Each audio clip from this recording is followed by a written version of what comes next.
Hello students, I welcome all of you on the platform of MPBT online lecture series. My name is Akshay Lunde and this is your channel AHL Lectures. Last lecture मध्ये आपण radius of gyration म्हणजे काय त्याच्या related आपण discussion केले किंवा तो point समजून घेतला होता. आज आपण नवीन पॉइंटची सुरुवात करतोय आणि इम्पॉर्टंट पॉइंट आहे कारण की बोर्डचे जर तुम्ही क्वेश्चन पेपर जर बघितले तर क्वेश्चन पेपर मध्ये तुम्हाला दोन पॉइंट किंवा दोन क्वेश्चन नेहमी दिसतील.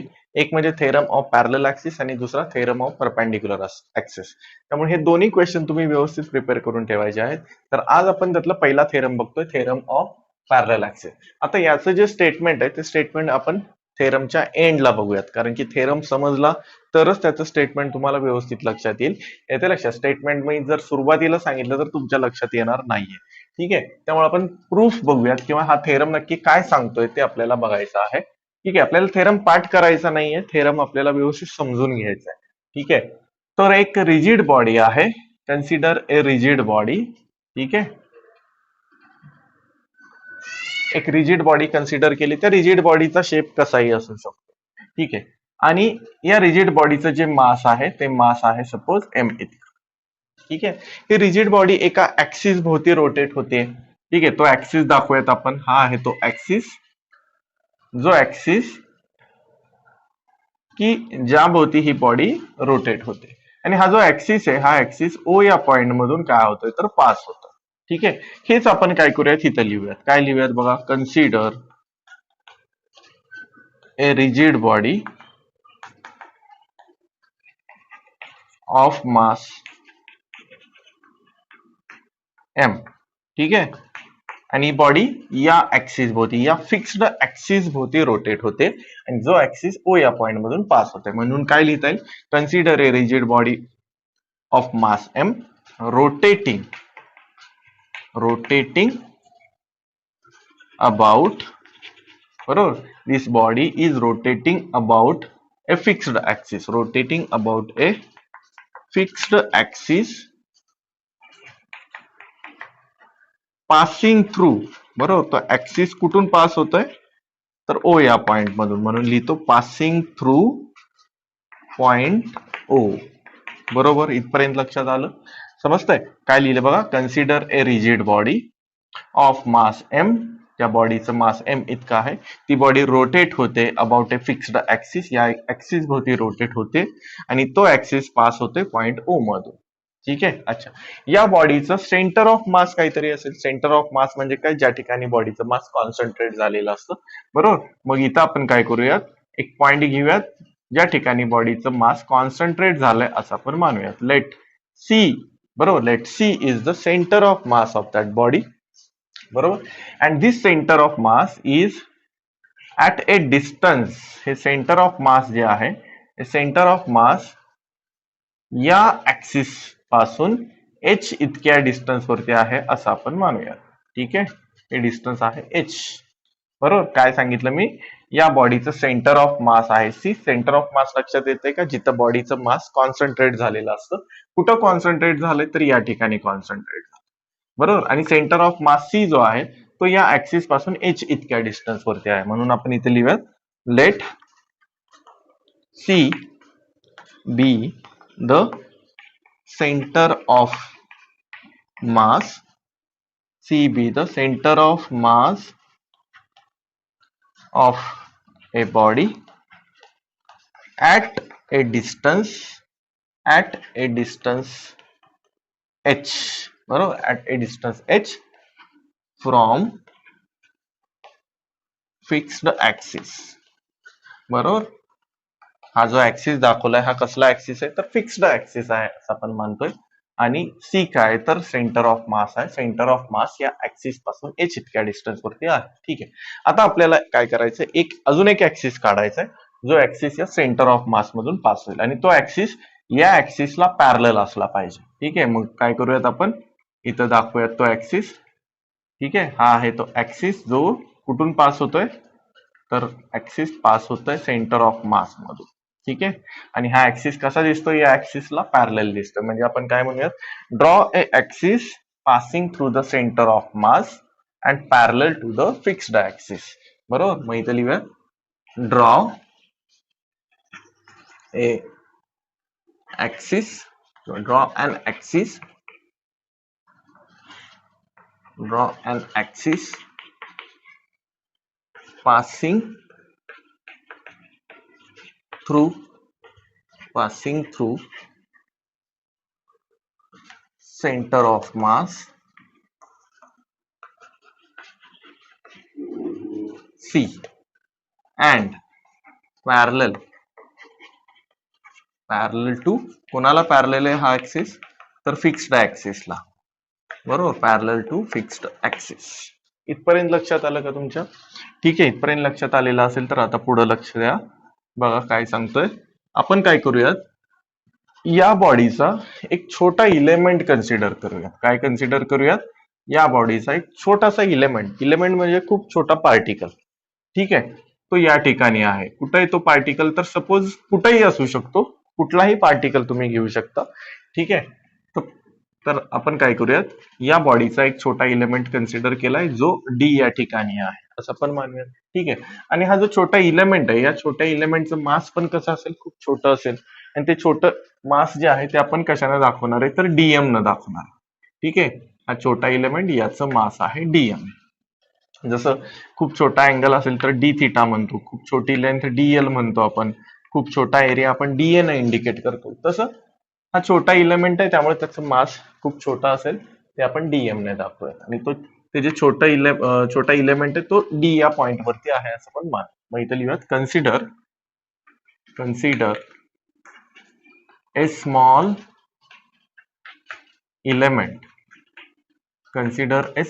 Element of body. कुठे आहे तो small element? At point D. बरोबर. किती आहे त्याचं मास? त्याचं मास किती आहे? Of mass DM. बघा वाक्य आपोआप तयार होत चाललेत. कन्सिडर ए स्मॉल इलेमेंट. बरोबर, या बॉडीचा स्मॉल इलेमेंट घेतला आपण. कुठे आहे तो? At point D. Of mass, त्या छोट्या इलेमेंटचं मास किती आहे? तर डीएम इतका मास. ठीक आहे, आता याच्या पुढे काय करूयात, आपण एक कन्स्ट्रक्शन करूयात. काय करायचंय कन्स्ट्रक्शन? तर डी आणि ओ जोडूयात.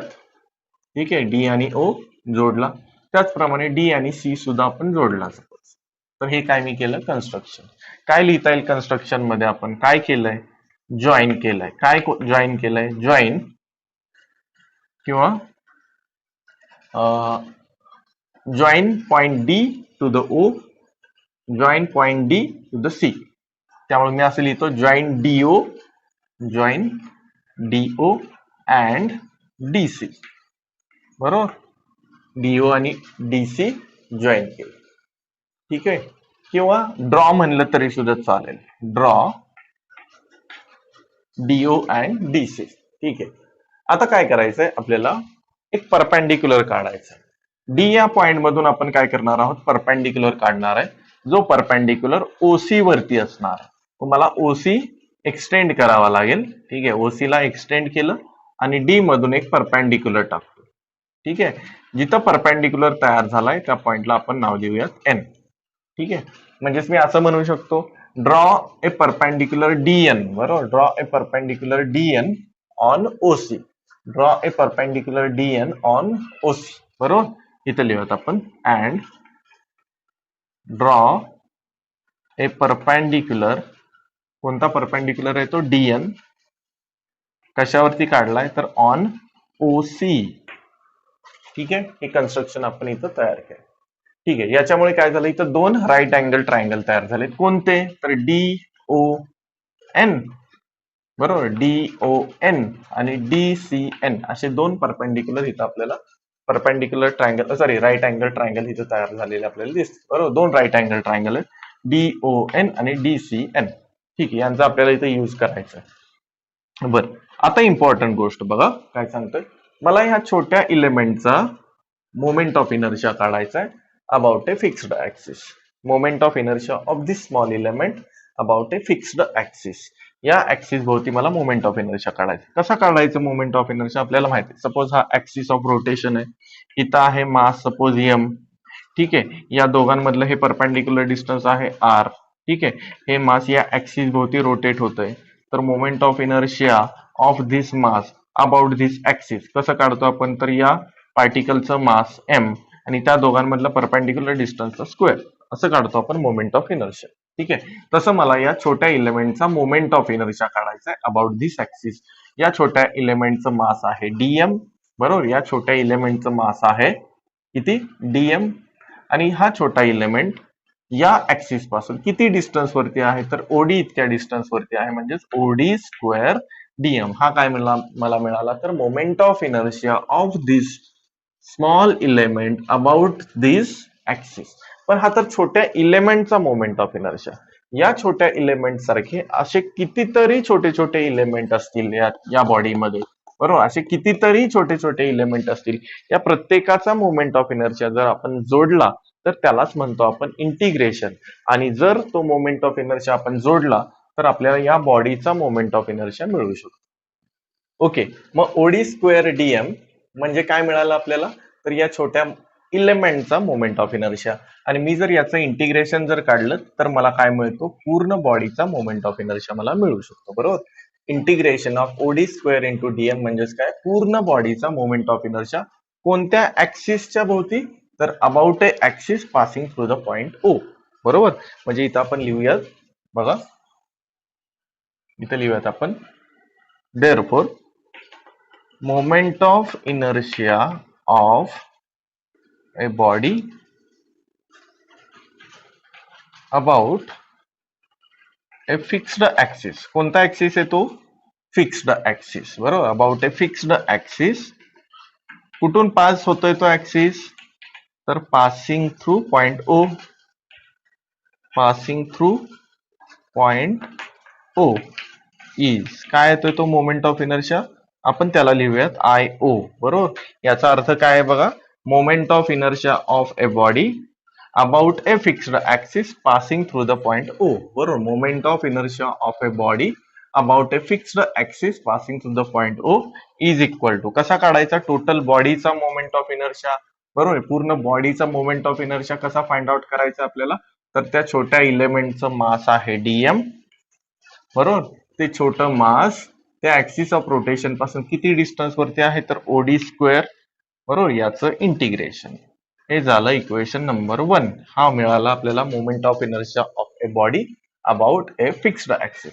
सिमिलरली या छोट्या इलेमेंटचा आपण मोमेंट ऑफ इनर्शिया काढूयात अबाउट दिस ऍक्सिस. या ऍक्सिस भोवती मोमेंट ऑफ इनर्शिया काढूयात. कसं काढता येईल जरा विचार करा बरं, कसं फाइंड आउट करता येईल. आताच्या सारखंच, या छोट्या इलेमेंटचं मास आहे डीएम आणि ह्या छोटा इलेमेंट या ऍक्सिस पासून किती डिस्टन्स वरती आहे, तर सीडी, त्या डिस्टन्सचा स्क्वेअर.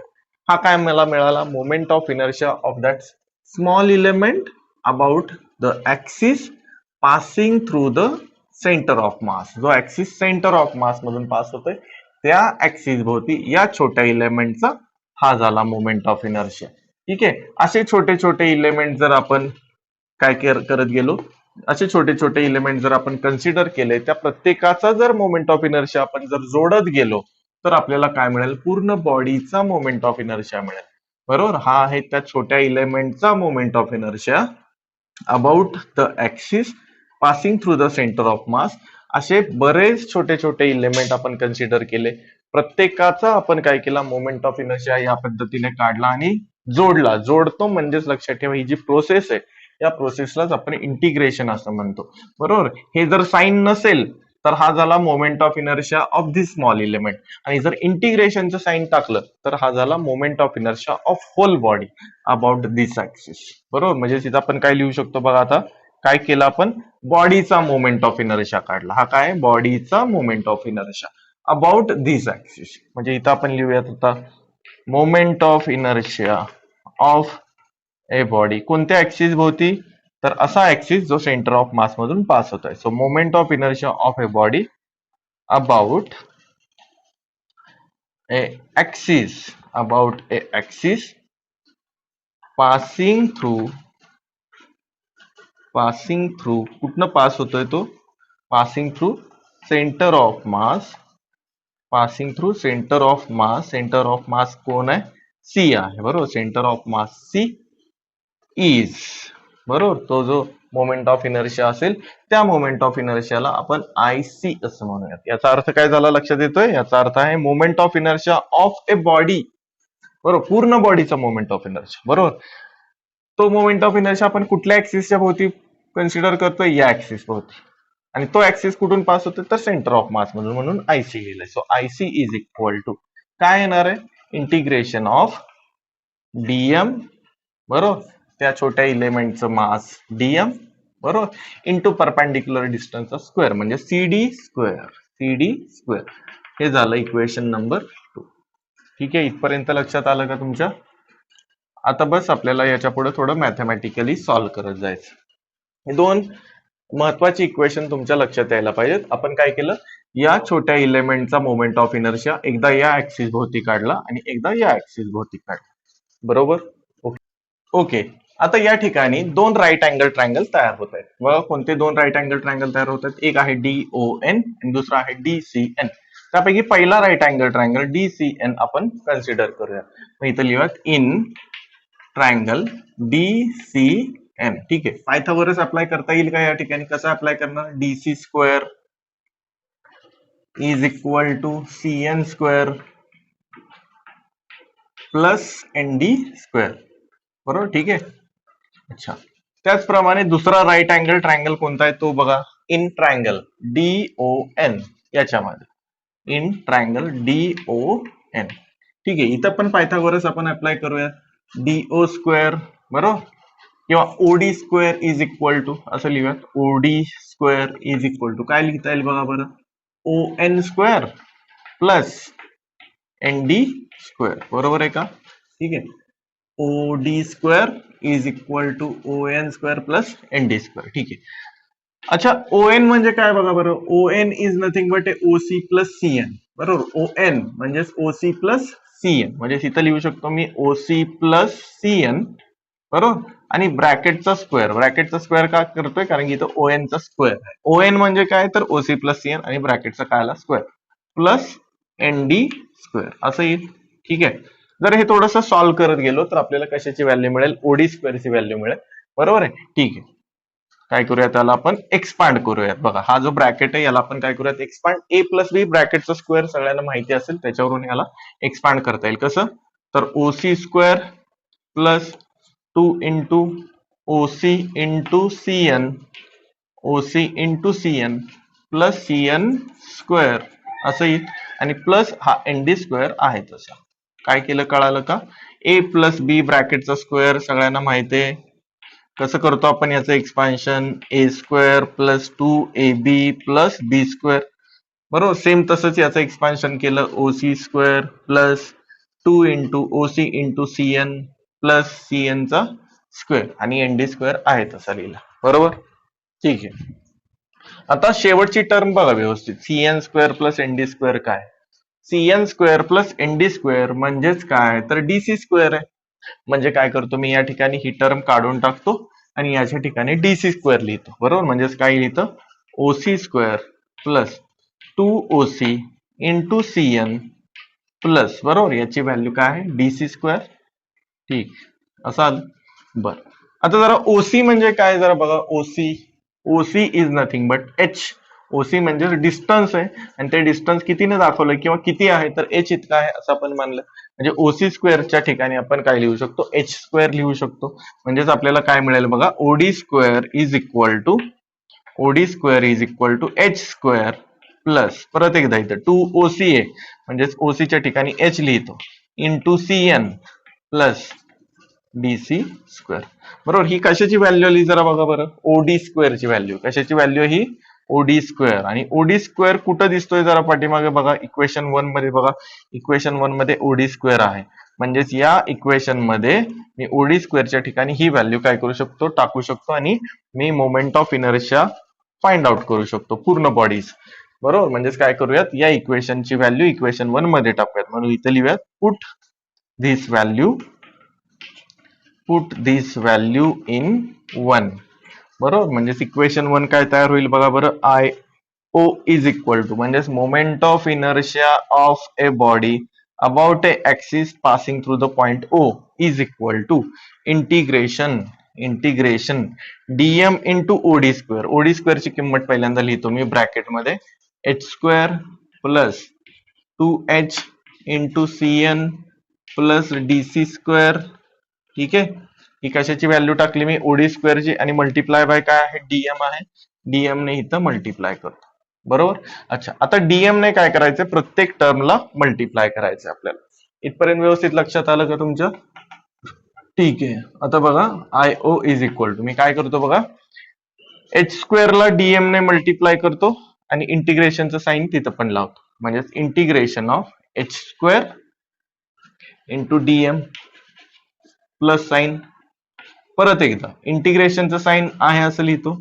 या टर्मला डीएम ने मल्टिप्लाय करतो म्हणजेच 2h cn इंटू डीएम परत एकदा प्लस साईन आहे असं परत एकदा इंटिग्रेशन साईन आहे असं डीसी स्क्वेअरला डीएम ने मल्टिप्लाय करतो डीसी स्क्वेअर इंटू डीएम. बरोबर. काय केलं कळालं? डीएम ने मल्टिप्लाय केलं प्रत्येक टर्मला आणि इंटिग्रेशनचं साईन सुद्धा प्रत्येक ठिकाणी टाकत गेलं असं इक्वेशन मिळालं. ओके. आता या टर्मचा विचार करूयात, मग या टर्मचा विचार करू, मग या टर्मचा विचार करूयात. Integration of H square dm. H काय? H is the nothing but a distance आहे. एच काय? दोन ऍक्सिस मधलं डिस्टन्स आहे आणि डिस्टन्स कसं असतं तर कॉन्स्टंट असतं. बरोबर. 1 मीटर 2 मीटर असं काहीतरी असणार आहे. म्हणजे एच काय तर कॉन्स्टंट. मग इंटिग्रेशन मध्ये लक्षात ठेवा इंटिग्रेशन काढत असताना कॉन्स्टंट टर्म आपण इंटिग्रेशन साईनच्या बाहेर घेत असतो. म्हणजेच एच स्क्वेअर आपण साईडला घेऊयात इंटिग्रेशनचं साईन आहे असं आणि डीएम प्लस इथं सुद्धा कॉन्स्टंट कोण कोण आहे? 2 कॉन्स्टंट आहे, एच कॉन्स्टंट आहे. मग 2h ला काय करूयात आपण साईडला घेऊयात इंटिग्रेशनचं साईन आहे असं आणि cn इंटू डीएम मी आहे असं घेतो प्लस प्लस. जरा ही टर्म बघा dc square dm. Dc square dm ही टर्म व्यवस्थित बघा integration of dc square dm आणि इथं काय दिसतंय बघा बरं integration of dc square into dm. बरोबर आहे. तीच व्हॅल्यू आहे. सीडी स्क्वेअर म्हणलं काय किंवा डीसी स्क्वेअर म्हणलं काय एकच आहे. म्हणजेच ही जी व्हॅल्यू दिसते ही व्हॅल्यू मला या ठिकाणी दिसते. म्हणजेच ही टर्म मी काढून टाकतो आणि या ठिकाणी मी काय लिहू शकतो आयसी लिहू शकतो. काय लिहू शकतो? आयसी लिहू शकतो. म्हणजेच इथं लिहितो आयसी. बरोबर. अच्छा, आता पुढे बघा या ठिकाणी इंटिग्रेशन ऑफ डीएम. लक्षात ठेवा इंटिग्रेशन ऑफ डीएम किती येतं तर येतं हे एम कॅपिटल एम. हे किती येतं तर कॅपिटल एम. हे कसं काय आलं? याचा अर्थ काय? इंटिग्रेट करणे म्हणजे काय? एकत्र करणे. बरोबर. आणि डीएम म्हणजे काय? त्या छोट्या इलेमेंटचं मास आहे. बरोबर. असे छोटे छोटे इलेमेंट ज्याचं प्रत्येकाचं मास असणार आहे डीएम. डीएम डीएम डीएम जर आपण जोडत जोडत जोडत जोडत जर गेलो तर आपल्याला या पूर्ण बॉडीचं मास मिळेल ते असणार आहे एम. बरोबर. टोटल बॉडीचं मास आपण किती कन्सिडर केलं होतं? एम. समजतंय? हे झालं छोट्या इलेमेंटचं मास डीएम. असे कितीतरी छोटे छोटे इलेमेंट असणार आहे प्रत्येकाचं मास काय आहे? डीएम आहे. डीएम डीएम डीएम डीएम जर जोडला तर आपल्याला काय मिळतं तर टोटल बॉडीचं मास मिळतं म्हणजेच इंटिग्रेशन मिळतं आपल्याला. ते किती येणार आहे तर एम. म्हणजे छोट्यावरून आपण मोठ्या बॉडीचं मास मिळवलं ते किती आहे तर एम आहे. म्हणजेच हे किती येणार आहे इंटिग्रेशन ऑफ डीएम का असणार आहे तर एम. म्हणजेच इथं लिहितो मी एम इंटू एच स्क्वेअर. बरोबर. एम. बरोबर. इंटिग्रेशन ऑफ डीएम काय आलं एम इंटू एच स्क्वेअर. ठीक आहे. आता हे आहे प्लस आयसी आहे तसं. किंवा एक काम करूयात या टर्मचा विचार करूयात. याचं जे इंटिग्रेशन येतं ते 0 येतं. ही जी टर्म आहे या टर्मचं इंटिग्रेशन 0 येतंय.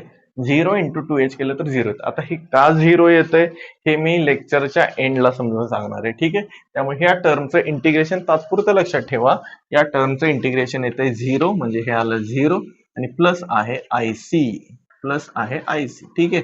याचं इंटिग्रेशन 0 काय येते ते आपण शेवटी बघूयात. बरोबर. म्हणजे फायनली आपल्याला काय मिळालं बघा I O is equal to असं लिहितो मी IC plus M into H square. M into H square. This is nothing but a parallel axis theorem. हा आहे parallel axis theorem. I O is equal to I C plus M H square. आता याच्यावरून आपल्याला statement तयार करायचंय. ठीक आहे. Statement कसं तयार होतंय ते मी इथं सांगणार आहे. याच ठिकाणी स्टेटमेंट लिहून देणार आहे. ठीक आहे. स्टेटमेंट आपल्याला पाठ नाही करायचं फक्त लक्षात ठेवायचं. काय मिळालंय बघा इथं लिहितो मी I O is equal to I C plus M into H square. याच्यावरून आपण स्टेटमेंट लिहिणार आहोत. ठीक आहे. स्टेटमेंट तुम्ही सुरुवातीलाच लिहायचंय येते लक्षात. फक्त समजून सांगण्यासाठी मी शेवटी लिहितोय या ठिकाणी की स्टेटमेंटचा अर्थ काय स्टेटमेंट कसं तयार होतं, कसं लक्षात ठेवायचं हे आपण शेवटी बघणार आहोत. येते लक्षात, पण तुम्ही लिहिताना एक्सप्रेशनच्या सुरुवातीलाच लिहायचं. ठीक आहे. काय अर्थ होतोय याचा ते बघूया. आय ओ म्हणजे काय बघा बरं. I O is nothing but moment of inertia of a body about a axis passing through the fixed axis. बरोबर आहे का.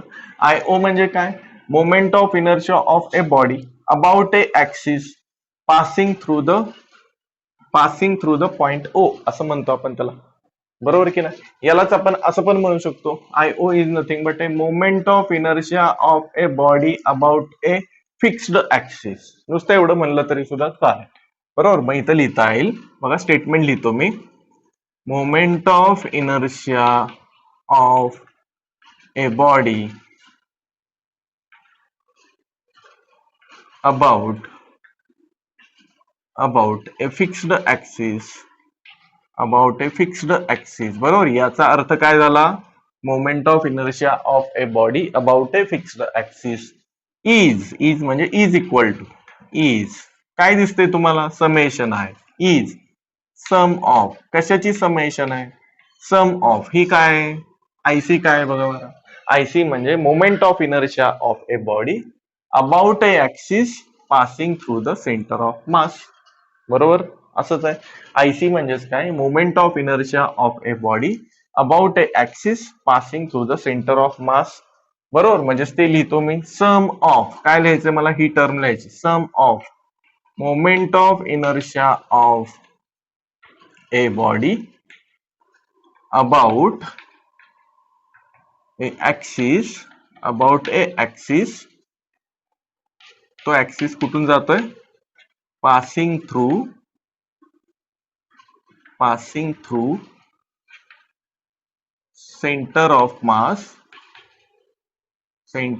मास आणि कशाची ऍडिशन आहे, बरोबर. ऍडिशन कुणाची, याची आणि याची. बरोबर. म्हणून काय लिहिलंय आपण, sum of moment of inertia of a body about axis passing through the centre of mass and हे लिहायचं आपल्याला. अँड प्रोडक्ट आहे हा. बरोबर. अँड प्रोडक्ट ऑफ कशाचा प्रोडक्ट आहे, प्रोडक्ट ऑफ एम म्हणजेच काय, मास. कुणाचं मास आहे, बॉडीचं mass. Product of mass of body, product of mass of body and square दिसतोय. बरोबर. अँड स्क्वेअर ऑफ बरोबर. एच चा स्क्वेअर आहे. एच काय, square of distance between two parallel axes, and square of distance between two parallel axes. झालं statement तयार. बघा बरं, तर पाठ करायची आपल्याला काहीही गरज पडली नाही. अगदी सोप्या भाषेत समजून सांगण्याचा प्रयत्न केलाय. बघा कसं लिहिलं मी. आय ओ म्हणजे काय समजून घेतलं, moment of inertia of a body about a fixed axis is. बरोबर. इज इक्वल टू म्हणजे इज.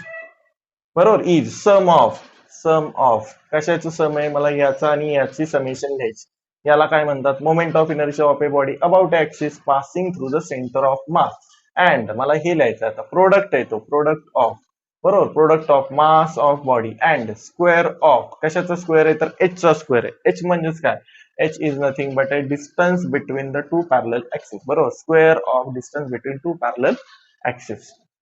ठीक आहे. तर या ठिकाणी आपल्याला थेरम ऑफ पॅरलल ऍक्सिसचा आपल्याला काय मिळाला, प्रूफ मिळाला, हा फॉर्म्युला मिळाला. I O is equal to I C plus M H square.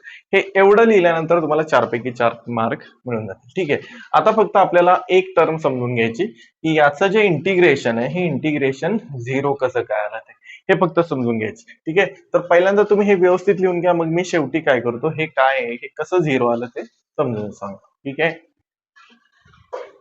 आता बघा, लक्ष द्या, ही जी टर्म आहे, या टर्मचं इंटिग्रेशन 0 काय येतं ते आपल्याला बघायचं. ठीक आहे. त्यामुळे व्यवस्थित लक्ष देऊन ऐका. बघा, इथं आहे सेंटर ऑफ मास. ठीक आहे. या बॉडीचं सेंटर ऑफ मास इथं आहे आणि डीएम काय, तर त्या छोट्या इलेमेंटचं मास आहे. बरोबर. ती डायग्राम थोडीशी मी इथं काढतो. सपोज हा आहे वाय ऍक्सिस आणि हा आहे एक्स ऍक्सिस.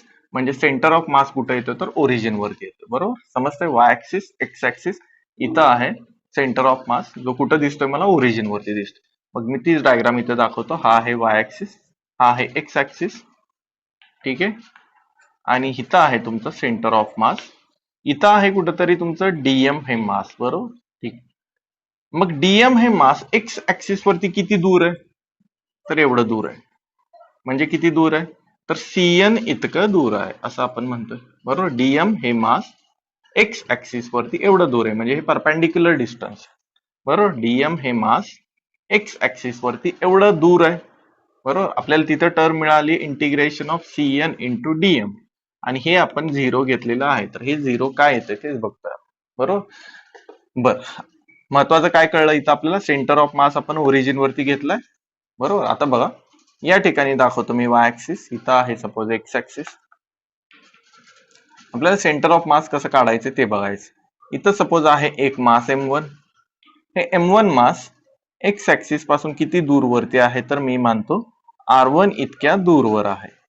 त्याचप्रमाणे इथं एक मास आहे M2, आणि हे M2 मास एक्स ऍक्सिस वरती किती दूर आहे, तर एवढं दूर आहे. म्हणजे किती दूरवरती आहे, तर R2 इतक्या दूरवरती आहे, ठीक आहे. ह्या दोन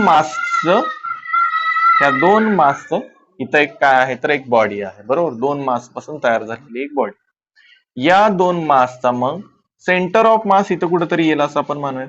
या पॉइंट वरती काय असणार आहे, सेंटर ऑफ मास इथं कुठेतरी येईल.